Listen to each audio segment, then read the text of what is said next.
Cancel culture has gone too far. They wanted to cancel us. We say too many hot takes. All right. They try and take us off the air. They try to censor us. They know what we give you. All right. We give you so much joy. And cancel culture comes in and it's just like, how dare these, what's the opposite of woke? Asleep, sleep deprived. Football people, how dare they? And we got cancelled, baby. But you know what? We believe in free speech and blah blah and all that crap. So Joey, I believe in I'm free starting speech to think as that long as it's maybe short. I was just going to say, I'm starting to think my microwave was sent back by Skynet, and it's like the initial Terminator design, and I think that it's literally coming after our podcast. Maybe that's why the microwave. That's why we bought it. It was by fate. This is supposed to have happened. Hey, shout out Nicholas Webster. First comment back in the Facebook. Love a little TNC on a Thursday afternoon. Well, guess what, people? You get two because this is in two parts. Because cancel culture. It was the only way it was going to be under an hour is if we split it into two. We did it, baby. We did it. This is part two. This will be the Godfather part two of two-part A-League men's season preview. Are we going to get someone play young Joey then? Yeah. Like we have the Al Pacino, Robert De Niro sort of situation here. You know what I mean? Joey, finish your point about Tilio, and don't let the woke lefties silence you from saying what we all know to be true. So Marco Tilio, I think he's facing an uphill battle to get enough minutes to go to the World Cup, and then in the event that he misses the World Cup, who knows what Marco Tilio wants to do? Does he want to stick around Melbourne City? Or does he finally want to make the move to Europe before his game stagnates with not enough game time? Interesting situation at right back. Callum Talbot has been playing more minutes in pre-season than Scott Galloway. Have an inkling that he might start in their round one game against Western United, which will be interesting because we know the Melbourne City system relies a lot on their fullbacks inverting and doing stuff. I've heard during pre-season that they've been experimenting even more with that inverted fullbacks, maybe bringing those in even more, having the wingers drop back and then having the eights move into the space where the wingers have been. It's going to be interesting to see if we see that in the games themselves. Also, really looking at this Melbourne City side, though, on a very high level, the only way this Melbourne City side season can be considered a success is silverware. That is the expectation that they have set themselves. That is the standards that we should be holding them to as the side that has an embarrassment of riches, depth pretty much all over the park. Incredible facilities, incredible network of intellectual property around the world. ESPN recently ran an article during the off-season just about how widespread the scouting and the communications between the various clubs in the CFG are. So really, the ultimate arbiter for success for this Melbourne City side is trophies. Are they winning silverware come the end of the season? It's very good points. I'm loving the comments coming in. FB Skippy says, I blame this all on Nick Stoll for trying to enforce time limits. It's true. All right. We have rules on this thing. And what happens? Try and put a bit of structure around it. And the society just tears you down. All right. Those in power try to bring us to our knees. Osgood said, the man in the top left knows his stuff. Now, is that a perspective of the audience's top left? Or kind of the top left from us going out. So it might mean you, Josh. The perception is, I think it's you, Stoll. I think stop trying to play it off. All right, stop trying to be all like, oh yeah, might not be me. I'm not going to pretend like I don't know Oz in real life and that I haven't worked with him in the past. But shout out Oz, expert on Turkish football. What a dude. Alan Riley says, comment coming in from Nick Stoll's mum, who says he's a lovely boy. Trust me, that wouldn't be the case. She was concerned that I was a Nazi last week. Ukic messing with the pod from the UFO. Just invite him on, guys. Exactly, Ante. All right, you know what? You got an open invitation. You come down from your UFO. You can be on. Josh, first game of the season is Melbourne City, Western United. How much do you think kind of that will condition the season for Melbourne City? First of all, I don't think your Stephen Crowder impression at the start of this part 2 is going to put your mum's concerns to rest. Who is Stephen Crowder? I don't know. this One guy of those reactionary right-wing guys with a CGI background. Look, I think Melbourne City have recruited too well to have them outside of the top 2, top 3, top 4. I have concerns about the decision making, the selections, the continued insistence on hierarchy, it seems, and players that just have more experience, therefore given more game time, and the younger players like Tilio, but also Geordie Boss and some of the others haven't. I don't think they've been sufficiently rewarded for their performances in the time that they have got on the pitch. And this is going to be a team that's going to be seriously impacted by Socceroos call-ups to the World Cup. Let's not forget. So, that's going to impact their season one way or another. But I just think the squad is too strong, and Kisnorbo has too many tools at his disposal to fail with this group. I think it's great. The recruitment is unbelievable. Barisha looks fantastic. What a signing! Wow, what a signing! Literally, unironically. Hey, we got to give a shout out to Daniel, who's given us this 2 minutes after coming back. Mano looks like the last member of Eiffel 65. Debano, your response? I'm blue. What a song. All right, let's move across. Alan Riley, did I miss the Adelaide section? Yes, you did. Part one. Part one. But like Adelaide football, it's quite boring, so don't worry about it. Melbourne victory. Hey, I went down to Melbourne. Bit of a gag style. You knocked Josh's camera off, mate. That's blew his socks off. Melbourne victory. I went down to Melbourne and did an interview with Nani. Well, I didn't do the interview, but I produced the interview with Mark Bosnich, who did it with him, and it's going to be on Spam Sport from next Monday. But Nani seems like a great dude. He's the big. Alternatively, you could come out and watch the ESPN interview that I did with Nani that's already out.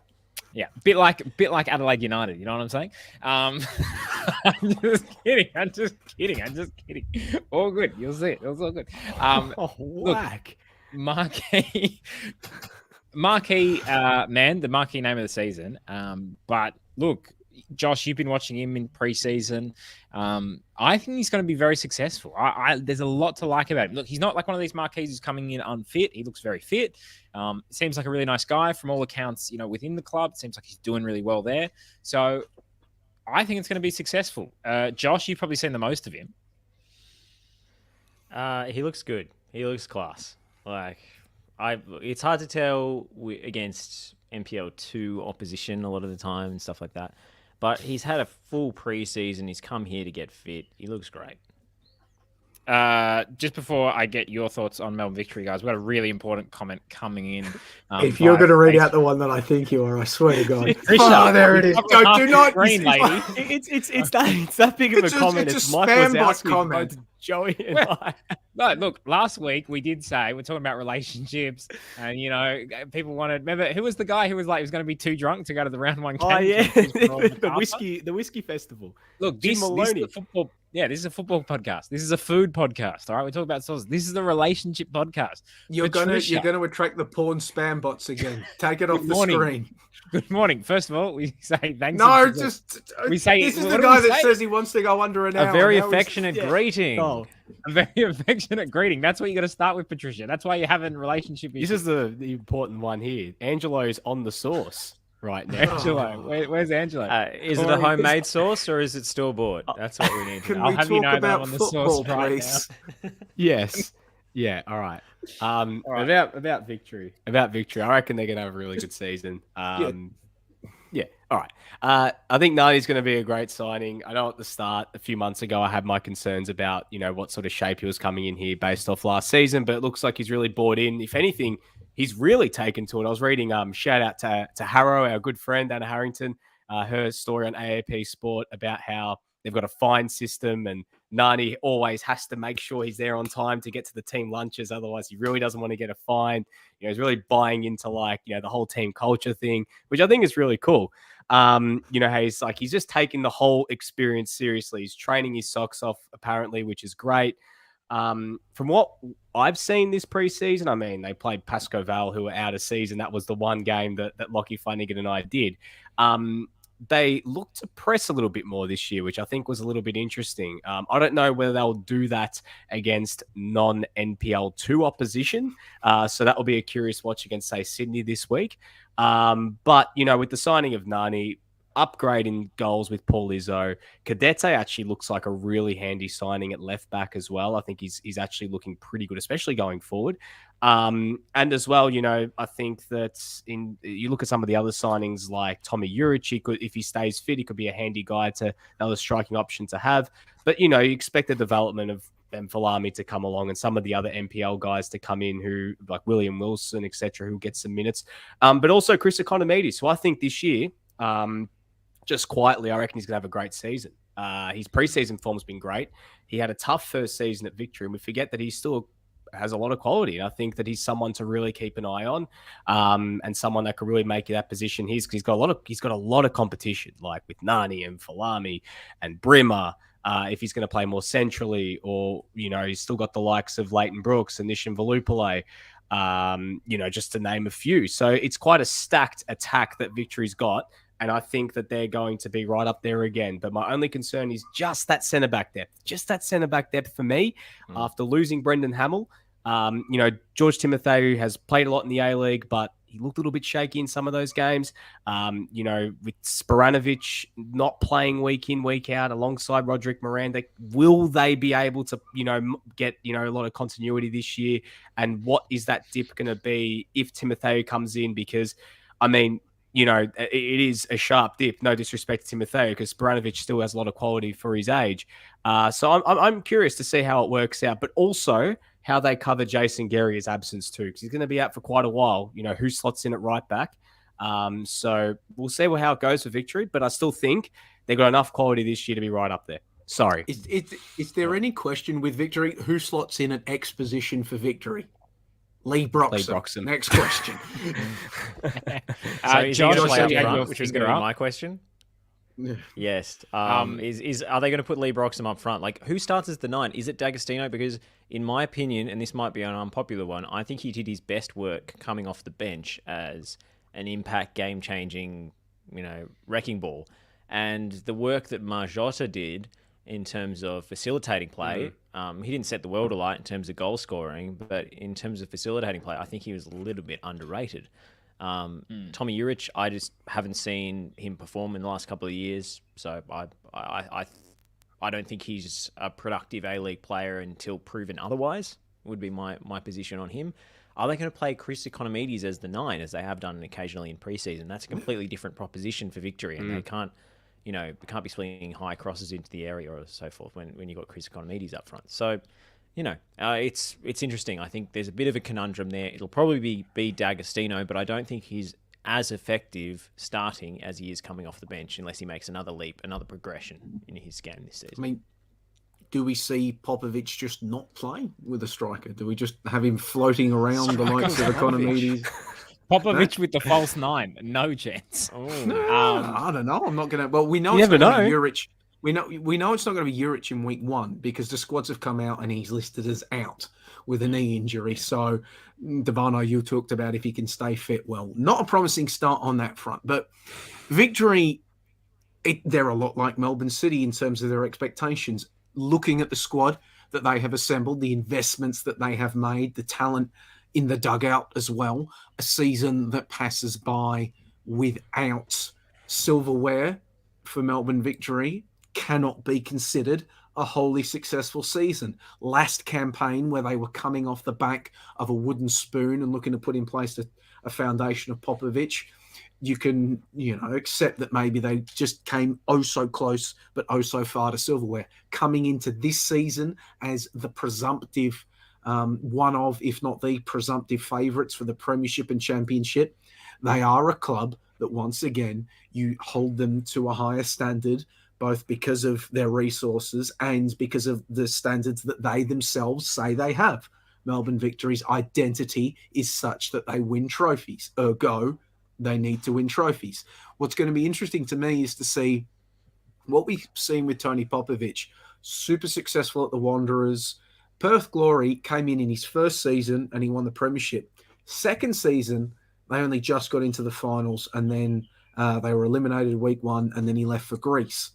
Do we see a second season swoon perhaps following on from that trend? I don't think we do, but it is a historical fact, and it is something we need to keep in mind, that there is a level of precedent there.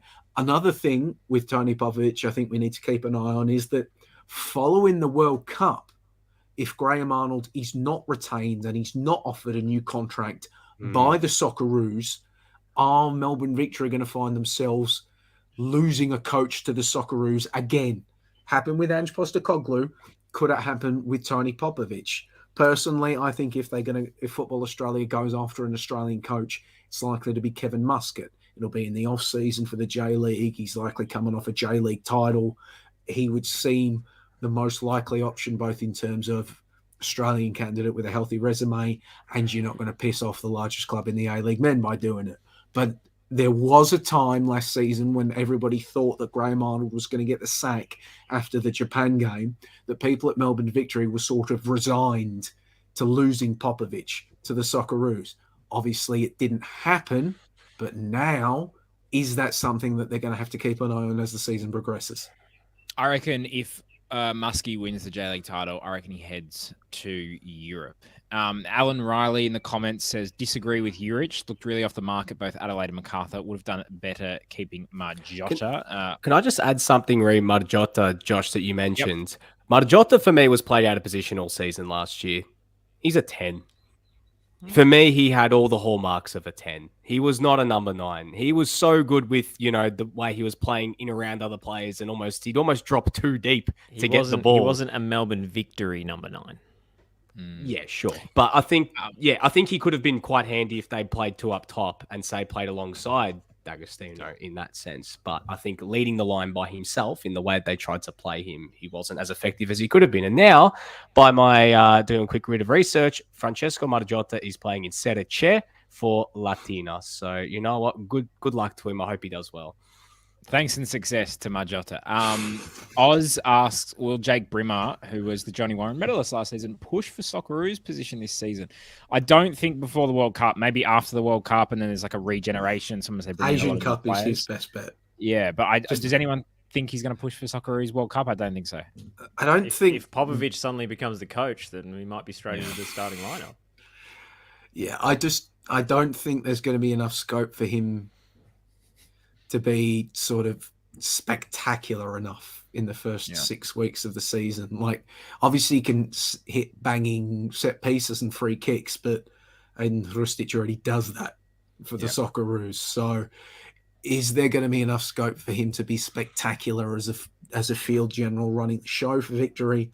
Never say never, but such is the depth of that Socceroos midfield, it's going to be difficult for him to do enough to suddenly overcome the barriers of A, that depth, and B, the fact that Arnie has never called him up throughout this entire window, even for that Japan and Saudi Arabia series when the Socceroos were decimated. So, you know what? I got to say, just before we move on, that 2 seasons ago, Victory really were awful, and Tony Popovich has come in and turned that place around, and we haven't seen a turnaround like that. And Didalitza and Caroline Carnegie, and I swear to God, since Patricia, when Dr. Finima helped her get her husband back, stop advertising the spam bots. Devastated and sad. Luckily, I was directed to the very kind and powerful man, Dr. Finima, who helped bring me back my husband. We do not endorse spam accounts and spam bots. Joey, you're fighting love, all right? The husband is returned. He loves him. I hate love. Ever. Love is terrible. If you think Patricia just made that up, well, Katarina's come in and said she got extremely lucky and won the jackpot and uses the good luck spell from Dr. Finima. So look, I hate to you cannot have over heartbreak this, without love. But Dr. Finima has actually been caught up in like a peptides scandal. So I don't think we should endorse his teachings on this podcast because there's an investigation. Look, a lot of speculation going involved on now. All right, Dabana, we don't know what's happening to him. But guys, let's move on to our favorite team from last season, Newcastle Jets. Yeah, no, hold on. Yes, Alan Riley. Yes, you are quoting me there. Exactly. Put it on a t-shirt. Don't put on any t-shirt I want to wear. Newcastle Jets, the box office Jets, baby. Do we think there was so much potential last season? They played such good football. The defense was horrific. The keeper was an issue.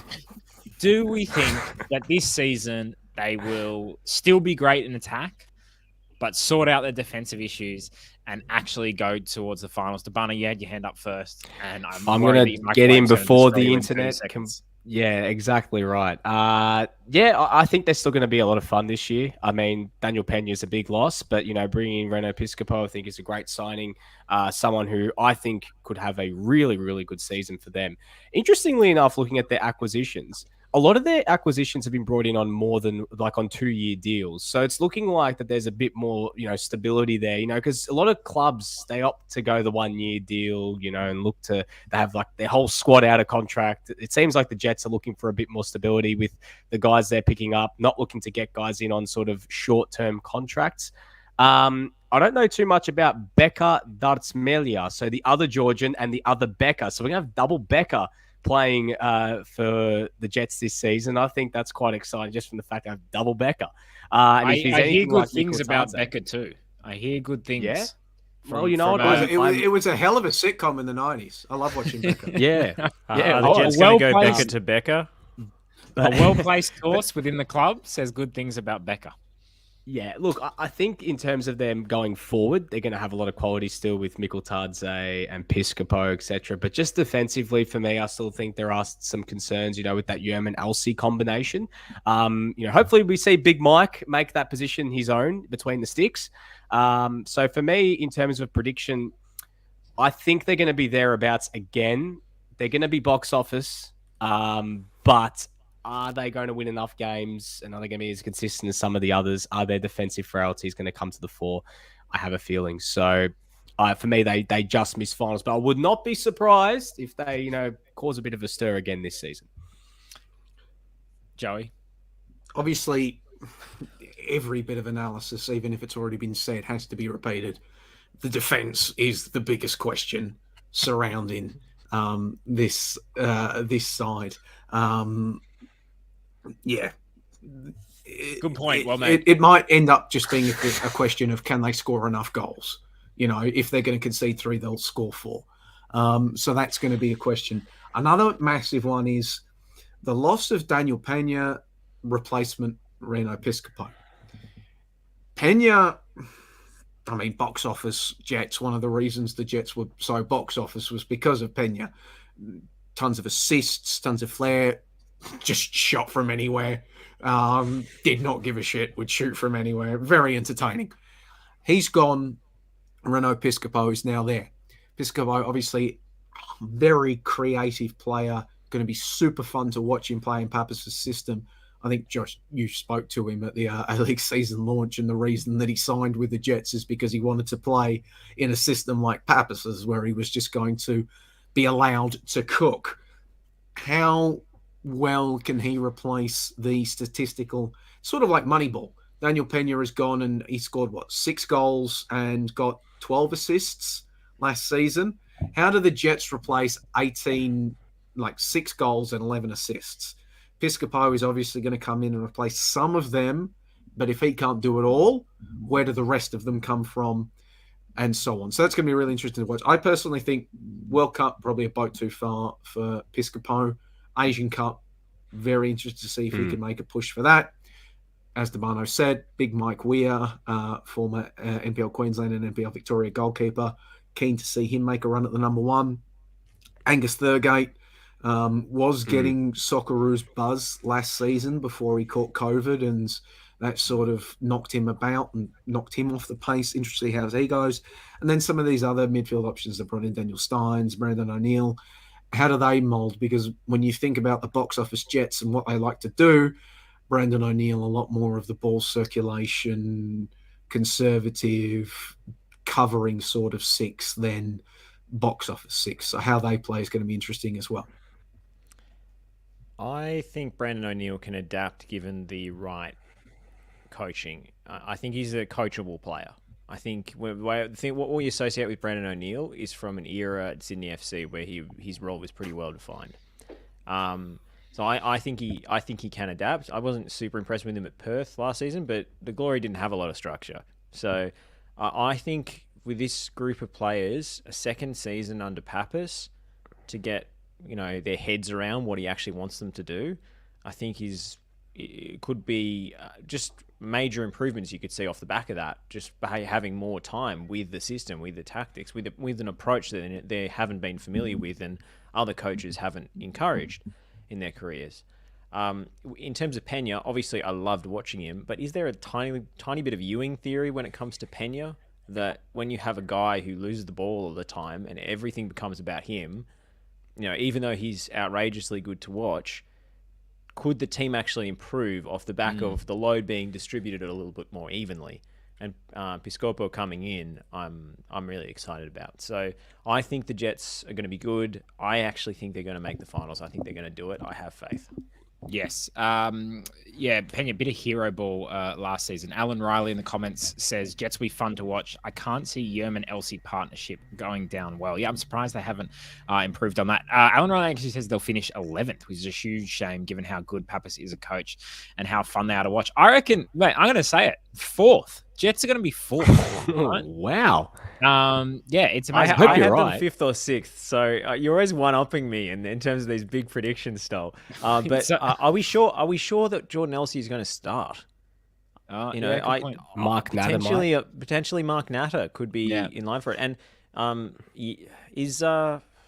me, is Matt Yerman left-footed? I can't remember. I don't believe so. I don't think he is. Not sure. But if Mark Natter's got a good left foot, and coaches who like to keep the ball generally like a left-footed centre back. So anyway, I want to give a shout out to Oz for this joke. Double Becker bus jokes. We got to steal that throughout the season. Philip Rollo makes the good point. We should get him on for. Someone send him the link for Wellington Phoenix chat. Newcastle Jets would have a strong 4x100 meter relay. Yes, Interior. Who's the other guy? Bahaja. Edmund says Brandon. No, O'Neill, not Brandon O'Neill.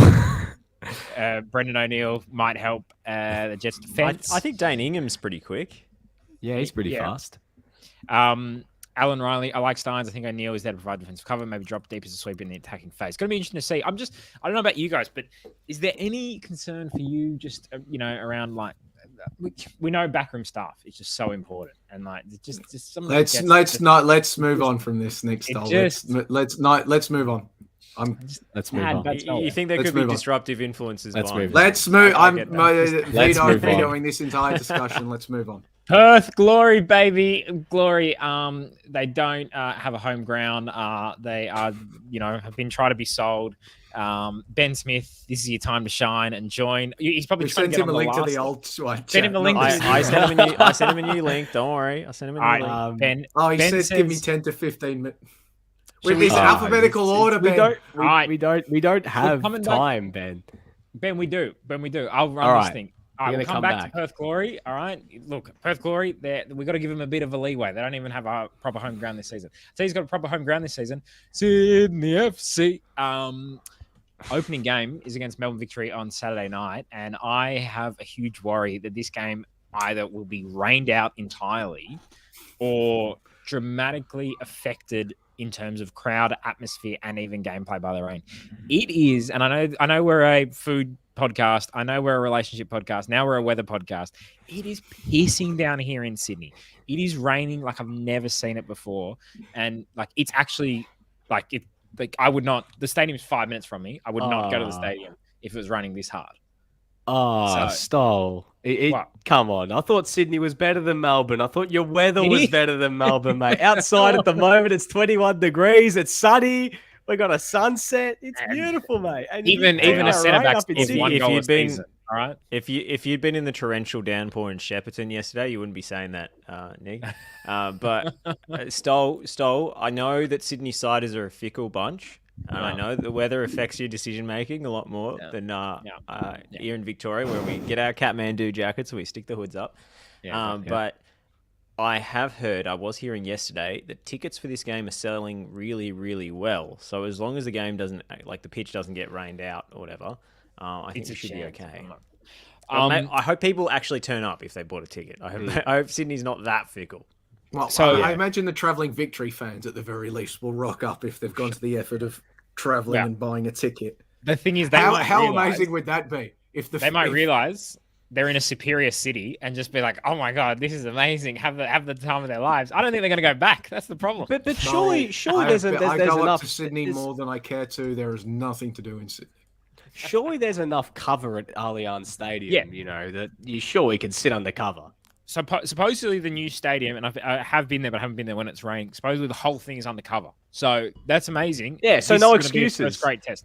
Man, it is an excuse. All right, you got to get there. You got to walk over there. It's raining. It's cold. Oh, boo hoo, mate. Boo hoo. Like, No come on, ticker. Stoll. Unbelievable. Look, No guys, I'm ticket gonna be there. whatsoever. I'm going to be there. I'm going to be there round one. You're going to I'm be just- there? What, in your corporate box? No, Vince Rigari's corporate box. Vince got the cash. Hey, is as Mark Bosnich told you, he'll get you in. You can just turn up again. Or... that would be a lot of fun. But I'm only going for the first half because I got a dinner afterwards. But look, it's not about me. It's about Sydney FC. And Oh, this guy here, mate, with his tomatoes and his dinners and his corporate box. He's just go a for a bon half. vivant. Just- he's just Joe Pesci he's voice. just This taking guy, so many of this life's experiences. Just Fucking guy. This People's this hope. guy would go. This guy literally stole. I'm surprised you haven't told me that you're a Demons fan as well, and you sit in the MCC when you come down here, and you bring out your cheese boards and everything as well. I wish You- I you knew just- Melbourne Demons' song. They never won when I was a kid. It's so a I grand never had to old learn it. flag. That you know the It's stuff. a grand that one. old flag, Geelong the best. I don't know. Anyway, look, Sydney FC. All right, they sucked last season. They had a documentary made about them, so you can watch that. And I can't actually wait to watch episode 2. I hope it's already out. It is. A lot of changes in terms of personnel, at least a change in formation. Joey, you spoke to Steve Corica. Did that conversation give you any more confidence that this team is going back to kind of, where they belong, which is a top 4 team? Steve Corica is certainly confident that that is where they're headed, or if he's not, he's certainly putting on a front of that way. It was interesting. I sort of, I asked him about, like the lessons that he learned about himself as a person and himself as a coach through the lean years. And he did talk about that in a minute, but he was very quick to pivot back to all the success that he's had in the years prior to that. So maybe a bit of the Graham Arnold school of coaching in terms of, like focus on the positives and all of that sort of stuff and expecting to win. But this season really is, I think, make or break Steve Corica. I know he signed a contract extension that lasts beyond this campaign a few months ago, but I don't think he survives another year in which Sydney FC miss the finals.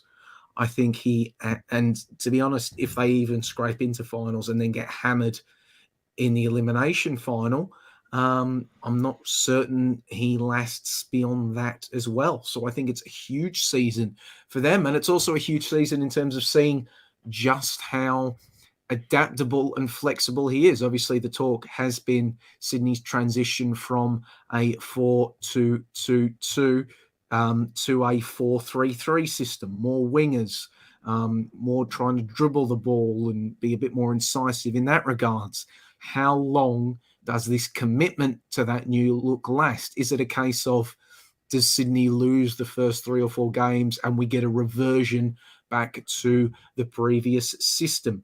Is Corica able to institute the principles of play within that system to this new squad, who he says have been recruited with this look in mind in a sufficient manner to get them firing? So that, I think, it's a real litmus test for Steve Corica, the big test of, Kevin Muscat had to face down these accusations as well. Now it's his turn.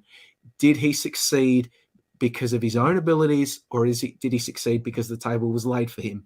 We will find that out this season. He is very certain that it is the latter. I guess we'll find out. The other point is, play Max Burgess. Well, Play Max Burgess. Edmund R. Young says, will this year be the Max Burgess year? God, I hope so. I hope so. Josh, any thoughts on Sydney FC this season? I was about to say, this is Max Burgess's team now. This is his team. You know, the 4-3-3 is designed to have him play in midfield, not in the forward line. So I was in, look, honestly, it was a bad night for them losing to Oakley, but some of Burgess's touches in midfield and Jack Edwards reserve, I went, ooh, he's got something. He's got something going on. So, you know, they've taken him off the part-time job share with Milos Ninkovic, and they've put him on a full-time contract, and this is his time to shine. So, I think Sydney FC will be in the mix for finals. I think they'll probably scrape in. Whether that's enough for Corica, we'll see. But I do think Burgess being given more scope is going to be a major factor here. And I also think Joe Lolly and Robert Mack, on paper, they got pretty great CVs. So I think the recruitment's been reasonably good as well, without having that one kind of star marquee name that we were all expecting Sydney FC to bring home. Debano, we saw last season the Burgess Ninkovic job share. Alan Riley has proposed the Mac Lolly job share. What do you think of the new signings? Are you confident that they're going to kind of really improve Sydney FC, or are you kind of bit wait and see? Yeah, wait and see, really. I mean, I'm similar to Josh. I think Mac and Lolly, at least on paper, look like pretty good signings. I think like they fill that need in a 4-3-3, and I think they can both play on either wing, and I think they will to start the season with Lafondra through the middle. I think that's probably where they will go, and Segasic would be sort of that first cab off the rank on the bench. I think that's a very dangerous front three, especially if you've got Burgess sitting in behind, but it's just a question of who else makes up that midfield, because it probably will be Caceres with a mix of Bratton or Yazbek, depending on who's fit. I personally would love to see Yazbek given the keys and him being the new 6 and really see how he goes as Bratton sort of slowly works his way back to fitness. But I think that's going to be a curious watch. My sort of qualm is, what are they going to look like defensively through the middle? Because I think Diego Caballo could be a good signing for them at left back, but what's the partnership in centre back? Because Alex Wilkinson's another year older. James Donachie didn't have a great season last year. And does Jack Rodwell slot in as a centre back this year? Or is he going to play as a 6? I mean, it looks like he's going to play as a centre back this year, and he's been recruited for that. So does that mean Sydney's going to be looking to get on the ball more and look to be a high possession team with a guy like Rodwell who can help retain it and potentially ping balls from deep, which I think is an interesting one, because I think Rodwell actually looked best at Western Sydney playing higher up the pitch, and, you know, with his late runs and everything, I think it sort of limits what he can do. But, I mean, he's a versatile player. You do have that option. I still think Sydney play finals. I think they bounce back this year. Not to the full extent of maybe winning it, but I think they'll be, just in terms of how equal the competition is, I think they'll win a lot more games this season, and they'll be right up there in that sort of, again, 4 to 6 range and maybe host a final. But the microscope's on them. Steve Corica's under a lot of pressure this year. I mean, Sydney could have easily pulled the trigger at the end of last season, but they've backed him in. They've backed in a new system. They've backed in these signings. And I'm curious to see what they do in January, because, I mean, you do get the sense that they probably, if say things aren't really working out, that they might look at someone to come in January, you know, a big name player to try and bolster one part of the field, players coming out of the World Cup. I know their foreign spots are full, but don't be surprised if they look at maybe an Australian or something like that, because I just get a feeling Sydney FC aren't done with their transfers. It's a very, very small squad. Like, it compared to some of the other teams, it's a tiny squad. Unless there's plans to really parachute a lot of the NPL players beyond the scholarship players they've already got, like Gerd and Yazbek and Kachowski and Corey Holman.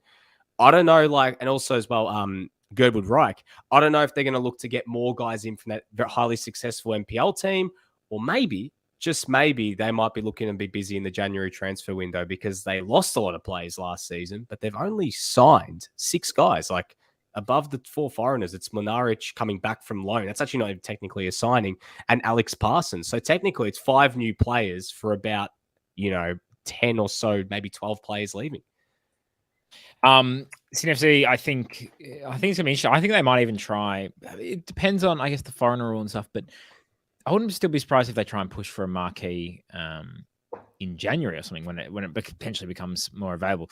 With the whole formation change, to me, it's like, you've got a midfield 3, and I believe Braddon is going to be the 6 in that. What I think is going to be interesting is, does Bimby pair him with another kind of, you're more like your Retrays or your Yazbeks, more defensively minded, a lot of kind of effort getting up and down the pitch. And then you just have one of Burgess or Caceres kind of in that attacking midfielder number 8 role. Or does he play 2 number 8s? I think that's going to be really interesting. So, look, Sydney FC, I'm super hopeful that they have a really good season in the new stadium. I think that's going to be really cool. But I actually think that it might not go great at the start, because there's a lot of changes. This formation is going to be a big change. And I think that if it doesn't go great, if Sydney FC got a bad run at the start of the season and then we go to a World Cup, I wouldn't be surprised if Sydney FC make the call to get rid of Bimby at that point, especially if attendances are low. I think that could be a big factor as well, if people give up on this team early. So, that's more just kind of my sensation than information. Giraldo, friend of the pod, says, if Sydney FC struggle, I'm looking forward to the battle between them and FA Reed Tillies over who is in most denial about their coach. Just quickly, Stoll. I mean, looking at their 6 games before the World Cup, they've got 3, quote unquote, big games on their home deck, plus an away derby. Like, if you're counting MacArthur, they got victory at home, Adelaide at home, Western Sydney Wanderers in that last game before the World Cup, and they've got a game away at MacArthur. You'd hope in all 3 of those home games they're getting healthy turnouts, not just the sugar hit of bringing the sugar hit full circle, but the sugar hit of the opening game at a new stadium in the Big Blue. You'd hope that momentum carries over, and you do see solid turnouts for the games against Adelaide and against the Wanderers. Against the Wanderers, you just expect a solid turnout because it's a bloody derby, for God's sake. But I guess we'll just wait and see. So, curious watch nonetheless. Does anyone think Sydney FC won't make the finals? I think it might be close. But I've got them in 6th. All right. 6th. Joey, you're a bit iffy. I've got them in a I've got 3 or 4 teams in a dogfight for 6th. They're one of them. I've got 12 teams in a dogfight for 6th. This is the nature of predicting the A-League. Look, it's going to be a real big one. The team that I want to talk about next, and we have a special guest joining us, which I'm really, really excited about. Wellington Phoenix, Philip Rowan. Welcome to the show. A late call up, but what a call up! This is an unbelievable sign. Yeah, and it's 9 p.m. here as well, so literally a late call up. Imagine if we were doing this at our regularly scheduled time. It would have been midnight. Yeah, Legit, I gotta go play football kind of soon. So, I know, yeah. Turns out football's literally coming home to Wellington. It's crazy to think that this is going to be the first season opener in 3 seasons that I'll actually be at the stadium for. Tell us about the feeling in Wellington for having the team kind of be home and be back to normal, because, like you say, it's been a long time. What's the feeling like in Wellington? Yeah, to be honest, it's kind of crept up a wee bit because we've got the Women's Rugby World Cup is on starting this weekend as well, and all the Phoenix and Sport FC in Australia, check it out.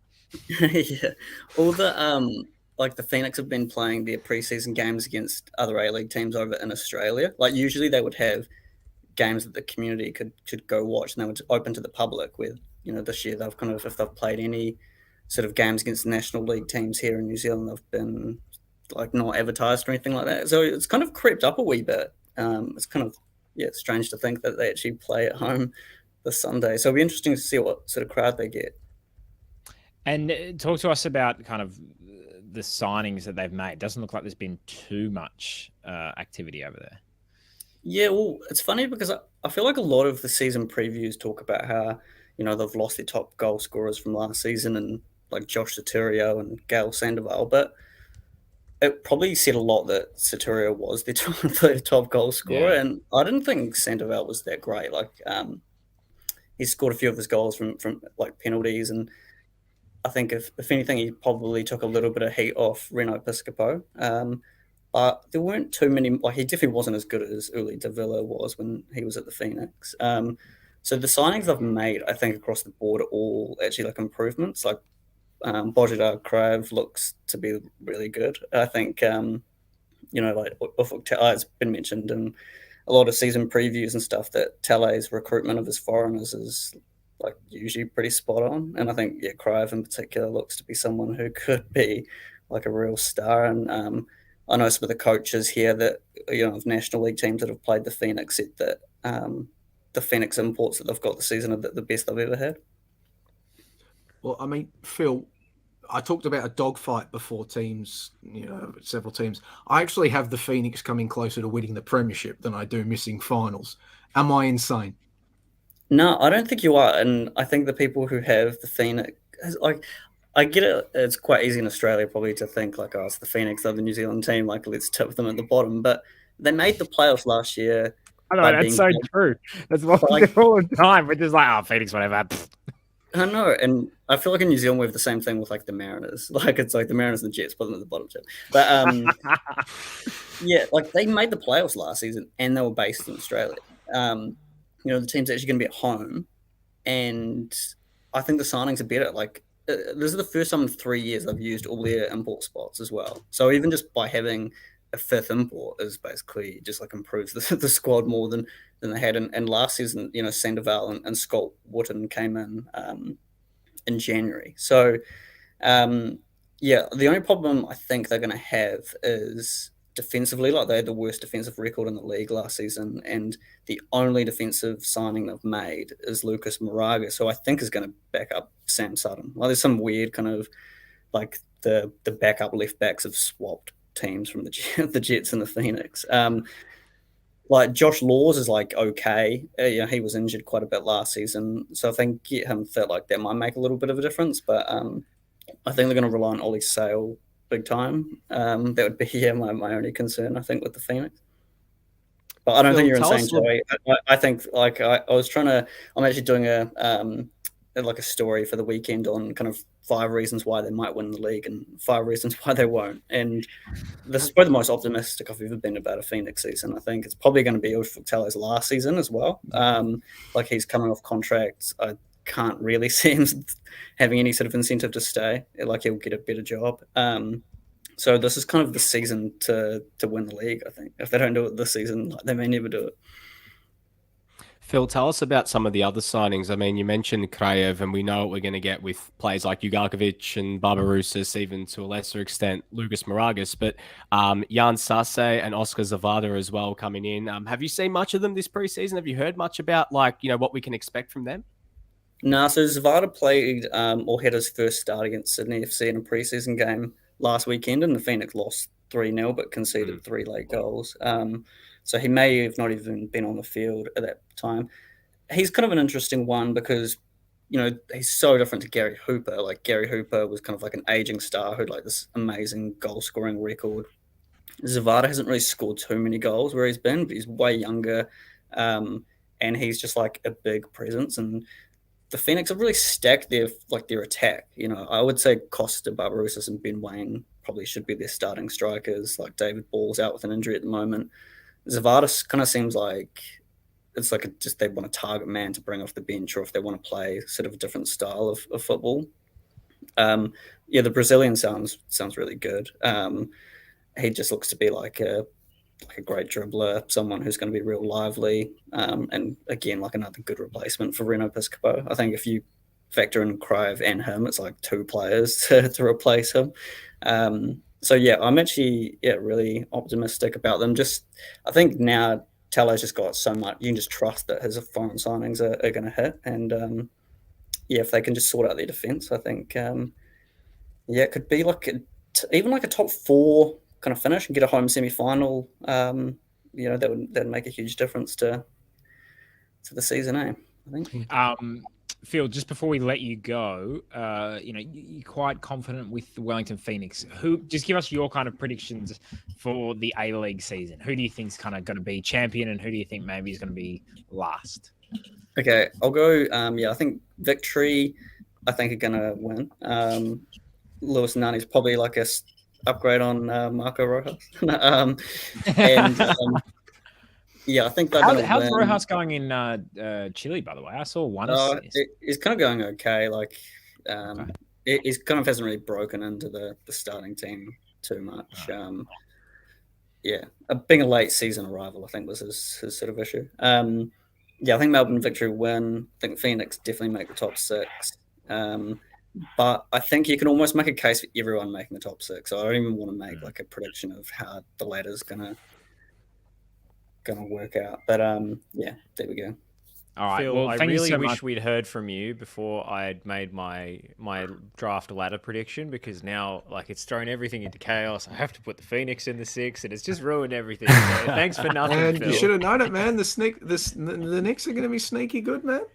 Yeah, They're always sneaky good. I look forward They're to always all the sneaky good. Phoenix. I did the classic lazy thing. I'll be like, Wellington, ninth, whatever. Man, I am really looking forward to all the Phoenix fans losing their minds when inevitably Tale is linked to the Sydney FC job and all these other jobs throughout the season. yeah. How funny would it be if Sydney FC replaced Steve Corica with the man who plays exactly the same formation as they just made Corica change? It probably will have, like, if Sydney have a bad start of the season and Corica is to lose his job, Tele will be the number one guy linked with that job. I can tell you, and they'd probably take it too. Like, it's a bigger club. It's the club he played for. He was the assistant coach. Can definitely see it happen. Phil, thank you so much for joining us. Hopefully we get you on the show many times throughout the season. And big shout out to Nick DeBano, as Oz mentions in the comments. Ask the question, then he goes off and makes a sound. DeBano, you did seem to Phil's in the middle of his answer and he just disappeared. So No, like, again, this is the weird part. No one else is home, but the internet keeps crashing. This is not even a microwave problem anymore, man. Nick, if nobody else is home, who's that standing behind you? Phil, All right, thank you see you guys. Have a great Thank you so much, Phil. Talk to you soon. Legend. All right, guys, but let's move on to Western Sydney Wanderers. Look, absolutely stunk it up I don't know for how long now. They've been stinking it up ever since they were at Spotless Stadium. half a decade. Yeah, it's actually embarrassing given, what we base what this team should be based on like their first 2 seasons. And actually the body of evidence is that the first 2-3 seasons were great. The first maybe 3-4 seasons, and they've absolutely been sticking it up for now. Guys, the league needs it, but are we finally going to get a good Western Sydney Wanderers team this season? DeBano. I'm not going to give you a concrete answer because we have NFI. Like, we have no idea, mate. Like, we have no idea what to expect from them, mate. This is a whole new team again. Like, this is unbelievable. A lot of changes. Like, this is literally like it's a whole, like, how we haven't even seen them play in the Australia Cup either. So how are we supposed to know what to expect from Western Sydney? Like, they've assembled some good signings on paper, but I feel like every season we've always said Western Sydney have brought good guys in on paper, but are they going to be able to get it done on the green stuff? I don't know. Like, I mean, Lawrence Thomas is a great signing. I can definitely say between the sticks for them. He's a very, very good goalkeeper. Like Marcelo, when he's not laughing at people's farts, I think he's going to be a very good astute signing in the middle of the fence. Like, no, but genuinely, I think it could be a really good signing for them. Don't know too much about Amalfitano. I mean, Bozanic's back from his galactic trips and galactic voyages. I wonder what sort of new weapons he's got in his arsenal. I think he can help steady things. And then, Milos Ninkovic comes in and Ngabakato, I think that's how you say it. Yengi, Borello, Kirpic. I mean, it's a mixed bag. We have no idea. Like, but they have to eventually be good, don't they? Like, eventually something's got to change. Like, how many years can they just disappoint? There's rumors that there's good vibes at the moment at Western Sydney. Like, you've seen a lot of social media clips of, like happy like moments in the gym and stuff like that. Man, their social media is always on point. Yeah, exactly. Yeah, Their like social media, they nail undefeated. it. They've made me drink the Kool-Aid in that sense, in terms of like it looks good, like good vibes. But look, I can't make a definitive prediction on how they're going to go this season until we watch a few games. So I'm just going to say they're not going to play finals this year just based off that safe prediction. But knowing how the league is, they probably still could anyway. Josh, I am done predicting a Western Sydney renaissance. Show me something. Until then, I'm putting you in the bottom 3. I don't care. I don't care who you sign. Show me something, because it's been too many seasons, Too many disappointments. Every season it's the same. Oh, this coach wasn't right, so we ripped it up, and then we gave it to a new coach and gave him the keys and brought in a whole new set of players, and it's a new dawn in Western Sydney. And this time, this group of players knows the area. They're from Parramatta. They know what it means to wear the shirt. And, now we've got this new manager in charge who's going to play the sort of football that recaptures the glory days. I can't have any faith in this organisation anymore. I can't. I can't keep going around every year and saying, oh, they've got to be better than last year, because maybe they won't be. Fool me once, shame on me. Exactly. Fool me once, shame on you. I've just done a George Bush. Fool me for 8 seasons in a row. Fool me again, get fooled again. Yeah, can't get fooled again. Joey, you're a fool. Angelo says Nikovic to play 15 minutes per match. How big a factor do you think Nikovic will be this season? Because his off-field comments have been pretty full on, or his off-field kind of actions. But how much do you think he's actually going to be? He's one of the maybe he's the greatest A-League player ever. How much do you actually think he's going to impact this Wanderers team? Man, it's just sort of a microcosm of everything we've been saying. Feel a bit like it's not a one-to-one transition, but I feel a bit like Katuza. Sometimes maybe good, sometimes maybe shit. I just you mean the sometimes guy, Joey? Joey, you mean the sometimes guy? He doesn't have a name. He's the sometimes guy. But Ninkovic, especially depending upon his role, maybe starting some games, maybe coming off the bench in other games, could be fantastic. Or he could be terrible. The Wanderers could have it all come together and really succeed. Lawrence Thomas in goal, Barello there, Yengi there, Rami Najjarine. Really underrated player, I think, Rami Najjarine. But he could just go to pieces. Marco Rudan, good tactical coach. I think we all rate him on this show as the X's and O's. Does the locker room blow up? He's been they've been working super hard in pre-season. Does that make them super fit, or do they suddenly have a rash of soft tissue injuries? Does a pit to the depths of hell appear under Western Sydney and suck Combank Stadium into it? I don't know. I probably wouldn't be surprised if it did at this point. It's Western Sydney Wanderers. I don't know. They should be good. Will they be good? I don't know. If that happens, and then Joey's getting on ABC to let them know, oh my god, this absolutely insane thing has happened. You go, yeah, it's not surprising given the history. I predicted it. I predicted it. Yeah, exactly. Can I just say? Can I just say? Before, sorry, Stoll, just quickly. Can we please clip up that bit of Joey saying "I don't know" and put trap rap music underneath it? Because it's like a man's not hot, but Joey's "I don't know." I don't know. It's going to be a hit. Oz via Facebook says, and this is anyone in the comments, I just want you to be our eyes and ears on the ground. That's what Oz is doing. That's why he's such a good commentator. He says, it's true. The vibes are good. This is a TNC exclusive. Every time I drive past Rudy Hill on the M7, they look happy. So Ozzy's probably going 80 Ks an hour. He probably sees them for half a second, and he has deduced that the vibes are good. I love it. If you drive past an A-League training ground, let us know. Give us a vibe check, and we will. Geraldo. Can I say Geraldo? Over under 18.5 games for another Western Sydney Wanderers rebuild certificate. I'll take the unders. No, honestly, you talk about driving by, based off the many drives I've done up and down Olympic Boulevard throughout this off-season and see Melbourne Victory train, I can definitely say the vibes are good, man. Seeing that, you just drive past quickly, go, yep, they're good. They're good there. Vibes are good. All right, look, I tell you where the vibes are good. If you want to talk about Perth Glory, what you got to do is you got to cross to Belgium to talk to the Perth Glory expert, Ben Smith. Can I just say, Ben, before you say it, Western Australia basically has been like Belgium for the last 2 years, being another country. So you're not far off there, Stoll, in your thing about saying go for another country. Ben, defend your state. If you want to get to Perth, you actually have to fly via Brussels these days. I thought you said it's actually quicker. It's actually quicker to, if you want to go Melbourne, Adelaide to Perth, you have to go Melbourne, Adelaide, Brussels, then connect in Thailand, then Perth. That's just the way things are now. Ben, tell us. Look, for people who don't know, tell us like the Perth Glory situation. What's going on with the home ground? How much is that affecting the team?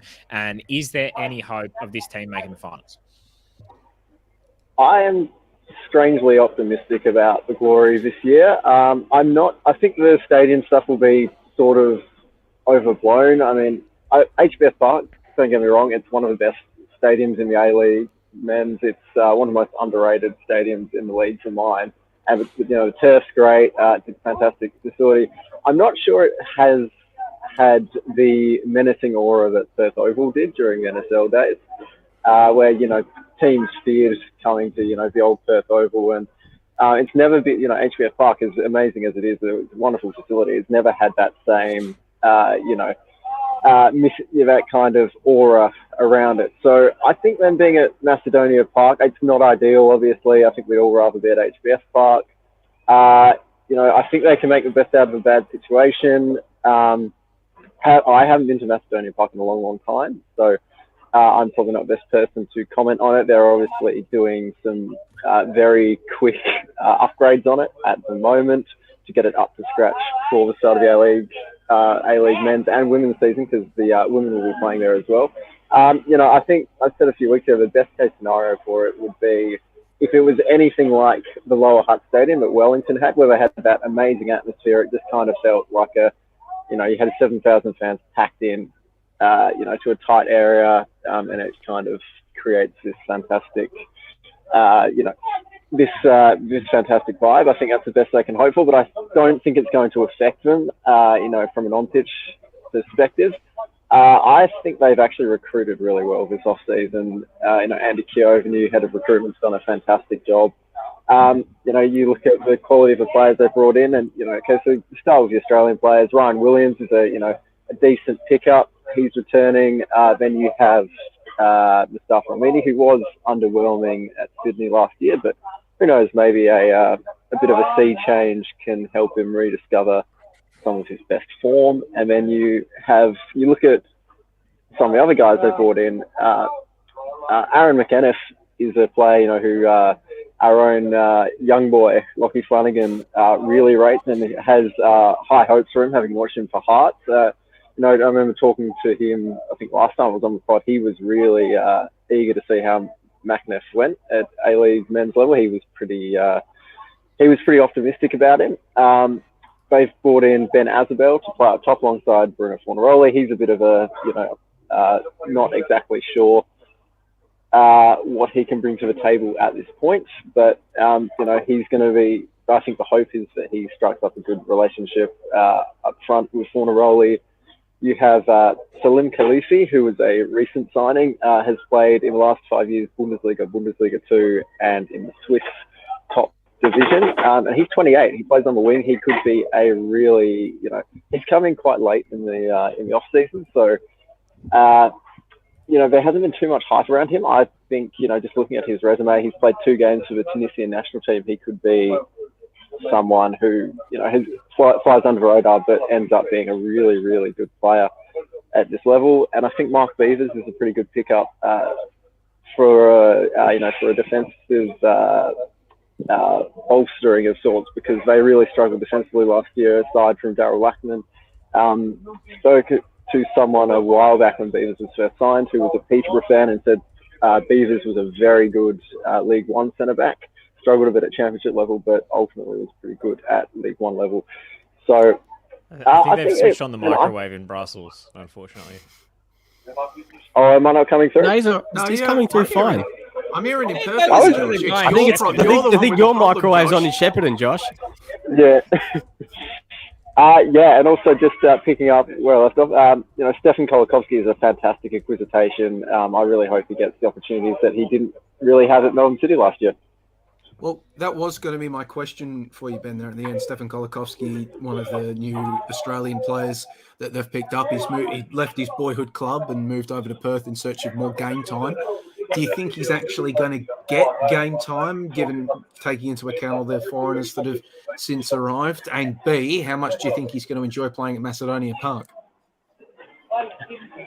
Well, I think he is, the Macedonia aspect, yeah, he's already said he's quite excited, to be there, given his, heritage, and Sterling, Macedonia, who play there, they obviously have a very strong Macedonian identity. They were called Sterling Lions for a while, and then in the last 2 or 3 years, I think, returned to the traditional Sterling Macedonia name. So it's obviously very, very important to them, that branch of their identity.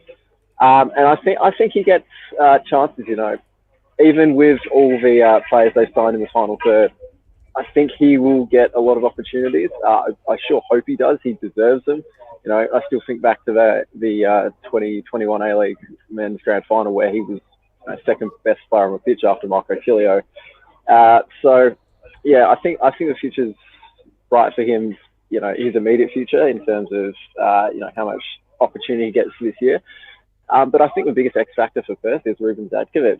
We don't really know much about him as a coach. He was dealt the worst hand possible with all the injuries last year.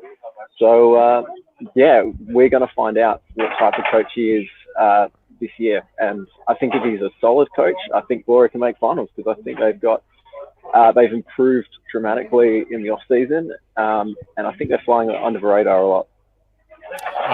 If you want to hear more or read more about Perth Glory, follow Ben Smith on Twitter. I can see that you've written something for Perth Now about why you are strangely optimistic about Perth. But Ben, I want you to enjoy your European holiday because that's what all good TNCs do. And if you want to take your shirt off and get on the podcast, you are welcome to. It's a good tradition that we keep around. It's not a good tradition. I might get kicked out of the country if I do that here, Stoll. All right. Well, look, don't get kicked out of the country. We look forward to having you on the show throughout the season to discuss Perth and the wider league as well. Thank you so much for joining us, Ben. No worries. Thank you, guys. Ben. All right. We've done Wellington. We've done Wanderers. So we're down to our last team, and I have to go play football in less than 20 minutes. So, guys, give me your takes on Western United, and please be quick. Vamos! They are running it back. They are very few additions, very few departures from that side that were defensively stout, very difficult to beat, especially when they were able to get an early goal. And it's going to be interesting to see how it plays out. Very few additions. Tongo, blanking on his last name. Tongo, the new signing. Yeah, what Dabano said. Playing in the midfield. Also brought in Jimmy Troisi as another option moving forward. Going to be very interested to see how that all plays out. Especially also considering that this side is old as hell. Like they were old. They had an average age of 30 plus last season. And the majority of the starters are coming back. And in fact, they are adding 34-year-old James Troisi as a starter. At some point, does that come back? Who's playing around with the setting? At some point, does that come back to bite them? It's going to be very interesting to watch moving forward. I fixed it. Nobody touched the layout. No, I was just laughing because we looked like three, of Power Rangers, Zordon. It looked like three versions of him, just like three. This is fantastic podcast listening for everybody who are listening in. But the vibes, undoubtedly, we've talked about vibes a lot on this show. They're going to be good in that dressing room. Western United as a club, they're adding an A-League women's side. It feels like they're coming together a bit more. Remiss of me if I didn't point it out. Stadium, that's going to keep coming up as well. As the stadium. I think Western United are going to be right up there again this year, guys. I think the fact that even though that this is a year older with a lot of these guys, I do think that they're still just going to be too good defensively, and even going forward with that, basically the retaining of Alexander Prijovic is so massive. And I know that he hasn't had a full preseason this year, but he's not coming in, say, in the same shape as last year, where it took him a lot of time to get going. And then once he did, he was sensational. I think it will take less time for him to really get off the ball. I don't know if he'll start tomorrow night against Melbourne City, but I think he's going to play a big role in that game nonetheless. And even 25 minutes of Alexander Prijovic tomorrow could be enough to win a game for Western United against Melbourne City, as we saw in the grand final. But, there is always the danger of running it back and not necessarily, adding many players. But I mean, Tongo Doumbia comes into midfield. He basically replaces Rene Kirhin if he can stay fit. Kirhin struggled to stay fit and had some other personal sort of matters that he had to attend to, which made his time at Western United quite difficult. But Doumbia comes in. He could be a solid acquisition there. I mean, Seb Pasquale's in the squad tomorrow. So he's like a brand new signing for them if he can really get off the ground. And word is John Aloisi has spoken glowingly of how Pasquale's come along this offseason. So hopefully we can see the best of him this year. But again, we're going to see the continual development, as much as they play older guys, of some of the guys coming through. I mean, some of those younger guys like Lockie Wales, like Dylan Parish, even like someone like Ben Garuccio, who's just going to keep getting more minutes, I think is going to be key for them. And if that defense stays fit, it's formidable. So I'd like to see more of the kids potentially come through this year. Guys like Nick Milanovic, Reece Bozanovsky, the aforementioned Pasquale, who is still technically a kid. I mean, he's still, 23, 22 years old, to see what they can do this season. But I still have Western United potentially going back-to-back this year. But if not, it'll be a deep finals run nonetheless. I'll be very surprised if there's any sort of sharp dip. I've got one concern. The Troisi signing, I don't think it really makes sense to me, because Diamante's supposed to be coming back, and they're kind of going to be playing similar roles. They're not going to play with both Troisi and Diamante in the same team, surely. Otherwise, that will severely compromise them defensively. And last season, when they actually had Lockie Wales playing as a 10, that made them all the more defensively resilient because they were able to press teams a little bit more in the middle of the pitch and stop teams from advancing the ball. So I don't really get the Troisi sign. It doesn't really make sense to me if Diamante is going to play significant minutes. If he's not, maybe that makes more sense. But then Nick Milanovic's progression to the first team, I think he's a hugely promising player. He's got so many players in the way now. So I think Milanovic might have to move clubs to get first-team football. Well, I think Diamante, it depends on when he's going to return. I mean, he's not in the squad tomorrow, and I think it will take some time for him to get back to any sort of semblance of full fitness. And again, shout out to Anna Harrington. Her piece with chatting to Alessandro Diamante at the season launch was said, basically, when I come back, I want to stay back. Like, I want to make sure I'm 110% ready to go because I don't want to come back for a false start. I want to be there for the entire time. So this is basically the Alessandro Diamante farewell tour. He's hinted that this is probably going to be it for him. He's not hinted in that chat. I was in that chat as well with Diamante and Harrow. He said this is flat out his last season. Yeah, but then he said you never know, and that's his tone. He was sure. His last season. Okay. Well, look, it's important for the club that they keep it fresh. That's what I'll say. Yeah, look, anyways. But just in regards to that, I think the Troisi will probably have a bigger role, Josh, in the early stages of the season while Diamante gets back to full fitness. But you are right. Don't think they'll play together. I'm curious to see, especially how they line up tomorrow with a guy like potentially Lockie Wales playing in behind, or whether they might start Nick Milanovic. Nick Milanovic has seen a lot of minutes this preseason and has looked very good by all reports as well. So, I'm intrigued nonetheless. But surprised nonetheless if Milanovic gets the minutes that you're talking about. But anyway. One point that I want to make quickly before we get to our predictions and Nick Stoll has to run. Also interested to see how many minutes Noah Botic gets. Former Dylan Tombitis medalists, former Australian representative on the Guardian's next gen list. Can he, after a disrupted preseason last season, can he kick on again this season? But Stoll, you're in a hurry, so I'm in a hurry. So look, I'm going to give my predictions just straight away, and then you guys continue the show and do whatever you want. All right, Stoll, I'll tee you up, and you respond to me. So Stoll, who are your premiers? Melbourne Victory. Who are your champions? Melbourne Victory. Who's your wooden spoon? Perth Glory. Who is your coach of the year? Arthur Papas. Who is your golden boot winner? Beko Mikultadze. Who is your young player of the year? Does Daniel Arzani count as young player of the year? No. Actually, he might. So, yes, you can name him if you want, I think. He's under 23. Is it under 23? He's under 23. No, he's 23, yeah. So, no, Daniel Arzani doesn't count. Okay, in that case, I will go... Jeez, who even plays young players in the A-League? Thurgate? Howard's Thurgate? Too old. Actually, no, he might not be. I think you might be able to get away with Angus Thurgate. Angus Thurgate. He just looks old because of the hair, but he's young. All right, and Johnny Warren medalist. Johnny Warren medalist. Daniel Arzani. Okay, and Daniel Arzani, and give us one headline. One headline that we'll see this season. This will make headlines. One headline.